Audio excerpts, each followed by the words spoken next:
کہ جتنی آسمانی کتابیں آئیں ان کا نچوڑ، ان کا خلاصہ اللہ رب العزت نے قرآن مجید میں عطا فرما دیا.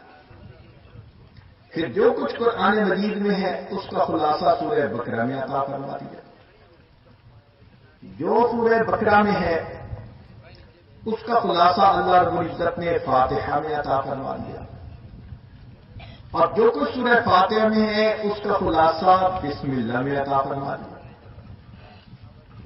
اور بسم اللہ کا خلاصہ اس کے پہلے حرف با میں، اور با کا معنی ہوتا ہے جوڑنا.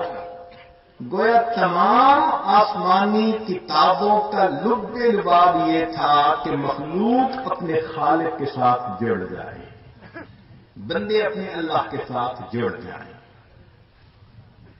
یہ اس قدر خوبصورت نام ہے.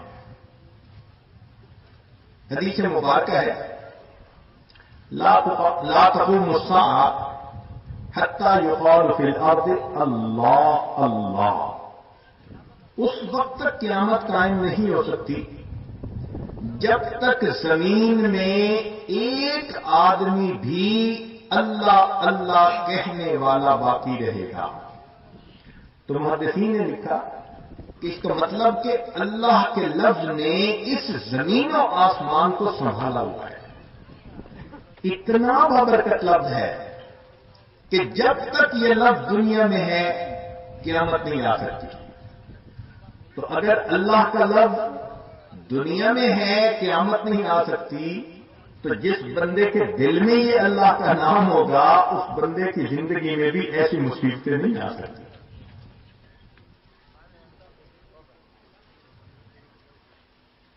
ایک حدیث مبارکہ میں ہے کہ اسرافیل علیہ السلام انہوں نے سور پھونکنا ہے جس کی وجہ سے پوری کائنات کو اللہ تعالی ختم فرما دیں گے.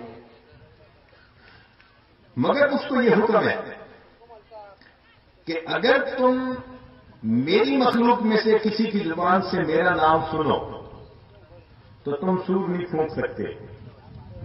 تو حدیث مبارکہ میں ہے کہ جب آخری بندہ آخری مرتبہ اللہ کا نام لے گا اس نام کو سننے کے 40 سال کے بعد پھر وہ سور پھونکنا شروع کریں گے. گویا اللہ کا لفظ ایک دفعہ کہنا اتنی قوت رکھتا ہے کہ سور پھونکنے والے فرشتے کو 40 سال انتظار کرنا پڑتا ہے. اس نام کی برکتوں کی کیا انتہا ہے. اس نام کے ذریعے سے بیوی حلال. آپ غور کریں ایک بچی ایک بچہ دونوں آپس میں غیر محرم ہیں. آنکھ اٹھا کے دیکھنا حرام مگر اللہ کے نام پر ان دونوں کا رشتہ جوڑا جاتا ہے.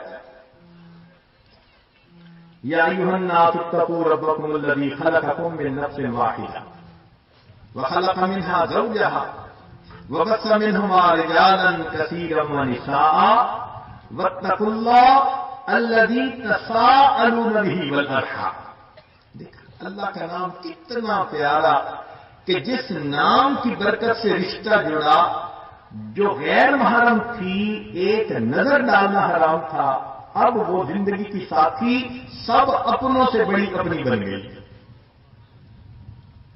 اور اللہ ہی کے نام کے ساتھ انسان کے لیے گوشت حلال. بکری کو ذبح کرنا چاہیں تو فرمایا لا تأکلوا مما لم یذکر اسم اللہ علیہ. اللہ کا اگر ویسے ہی مر جائے تو حرام ہے نہیں کھا سکتے. اللہ کا نام جس پر پڑھا جائے تو غور کیجئے کہ اللہ رب العزت کے نام میں کتنی برکت ہے. جابر بن عبداللہ رضی اللہ عنہ ایک حدیث مبارک روایت کرتے ہیں کہ اللہ رب العزت نے اپنی عزت و جلال کی قسم کھا کر کہا کہ جس چیز پر میرا نام لیا جائے گا میں اس میں برکت اور رحمت عطا کروں گا.